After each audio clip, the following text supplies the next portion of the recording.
Night, Section 7, pages 98 to 103. Pressed tightly against one another in an effort to resist the cold, our heads empty and heavy, our brains a whirlwind of decaying memories, our minds numb with indifference. Here or elsewhere, what did it matter? Die today or tomorrow or later? The night was growing longer, never ending. When at last a grayish light appeared on the horizon, it revealed a tangle of human shapes, heads sunk deeply between the shoulders, crouching, piled one on top of the other, like a cemetery covered with snow.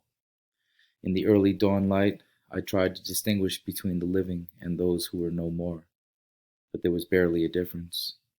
My gaze remained fixed on someone who, eyes wide open, stared into space. His colorless face was covered with a layer of frost and snow. My father huddled near me, draped in his blanket, shoulders laden with snow.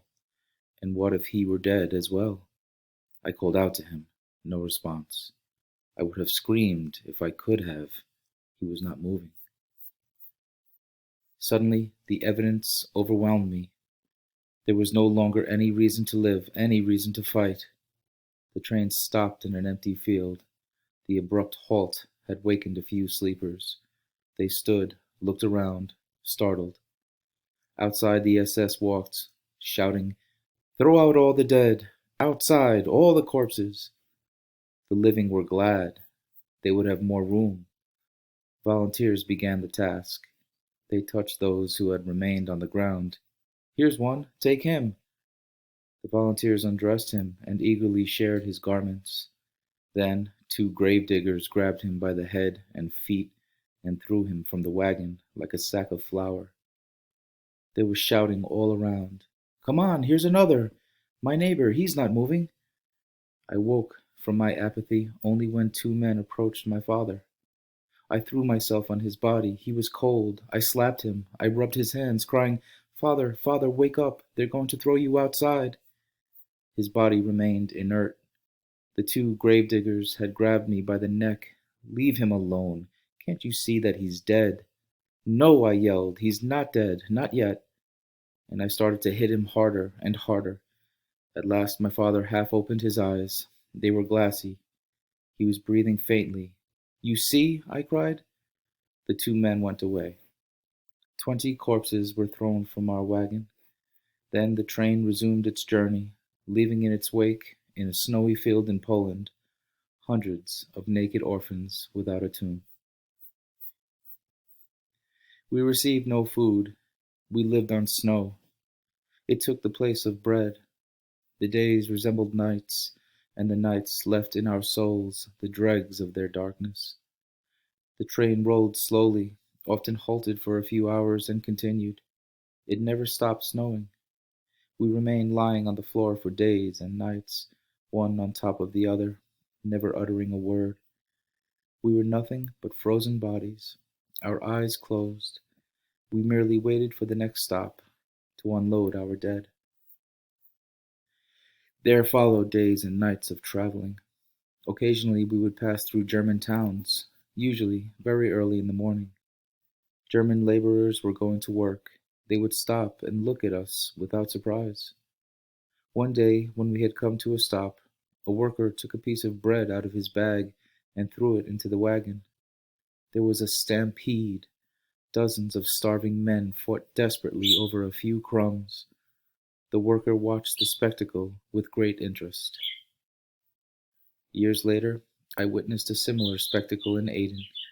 Our ship's passengers amused themselves by throwing coins to the natives. To retrieve them, an elegant Parisian lady took great pleasure in this game. When I noticed two children desperately fighting in the water, one trying to strangle the other, I implored the lady, "Please, don't throw any more coins." "But why not?" she said. "I like to give charity." In the wagon, where the bread had landed, a battle had ensued. Men were hurling themselves against each other, trampling, tearing at, and mauling each other. Beasts of prey unleashed animal hate in their eyes. An extraordinary vitality possessed them, sharpening their teeth and nails. A crowd of workmen and curious passer-by had formed all along the train. They had undoubtedly never seen a train with this kind of cargo. Soon pieces of bread were falling into the wagon from all sides, and the spectators observed these emaciated creatures ready to kill for a crust of bread. A piece fell into our wagon. I decided not to move. Anyway, I knew that I would not be strong enough to fight off dozens of violent men. I saw, not far from me, an old man dragging himself on all fours. He had just detached himself from the struggling mob. He was holding one hand to his heart. At first I thought he had received a blow to his chest. Then I understood. He was hiding a piece of bread under his shirt. With lightning speed he pulled it out and put it in his mouth.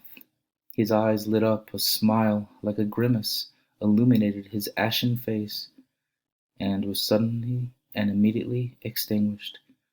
A shadow had lain down beside him, and this shadow threw itself over him. Stunned by the blows, the old man was crying, "Meyer, my little Meyer, don't you recognize me? You're killing your father. I have bread for you too, for you too." He collapsed, but his fist was still clutching a small crust. He wanted to raise it to his mouth, but the other threw himself on him. The old man mumbled something, groaned, and died. Nobody cared. His son searched him, took the crust of bread, and began to devour it.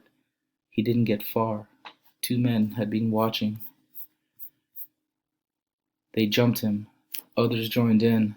When they withdrew, there were 2 dead bodies next to me, the father and the son. I was 16. In our wagon there was a friend of mine, of my father's, named Meyer Katz. He had worked as a gardener in Buna, and from time to time had brought us some vegetables. Less undernourished than the rest of us, detention had been easier on him, because he was stronger than most of us. He had been put in charge of our wagon. On the 3rd night of our journey, I woke up with a start when I felt 2 hands on my throat trying to strangle me. I barely had time to call out, "Father!" Just that one word. I was suffocating, but my father had awakened and grabbed my aggressor. Too weak to overwhelm him, he thought of calling Meyer Katz. Come quickly, someone is strangling my son." In a few moments I was freed. I never did find out why this stranger had wanted to strangle me. But days later Meyer Katz told my father, "Shlomo, I am getting weak. My strength is gone. I won't make it." "Don't give in," my father tried to encourage him. "You must resist. Don't lose faith in yourself." But Meyer Katz only groaned in response. "I can't go on, Shlomo. I can't help it. I can't go on." My father took his arm, and Meyer Katz, the strong one, the sturdiest of us all, began to cry. His son had been taken from him during the first selection, but only now was he crying for him. Only now did he fall apart. He could not go on. He had reached the end. On the last day of our journey, a terrible wind began to blow, and the snow kept falling. We sensed that the end was near, the real end. We could not hold out long in this glacial wind, this storm. Somebody got up and yelled, "We must not remain sitting. We shall freeze to death. Let's get up and move." We all got up. We all pulled our soaked blankets tighter around our shoulders, and we tried to take a few steps, to shuffle back and forth in place. Suddenly a cry rose in the wagon, the cry of a wounded animal. Someone had just died. Others, close to death, imitated his cry, and their cries seemed to come from beyond the grave. Soon everybody was crying, groaning, moaning, cries of distress hurled into the wind and the snow. The lament spread from wagon to wagon. It was contagious, and now hundreds of cries rose at once. The death rattle of an entire convoy, with the end approaching. All boundaries had been crossed. Nobody had any strength left, and the night seemed endless. Meyer Katz was moaning, "Why don't they just shoot us now?" That same night we reached our destination. It was late. The guards came to unload us. The dead were left in the wagons. Only those who could stand could leave. Meyer Katz remained on the train. The last day had been the most lethal. We had been 100 or so in the wagon. 12 of us left it. Among them, my father and myself. We had arrived in Buchenwald.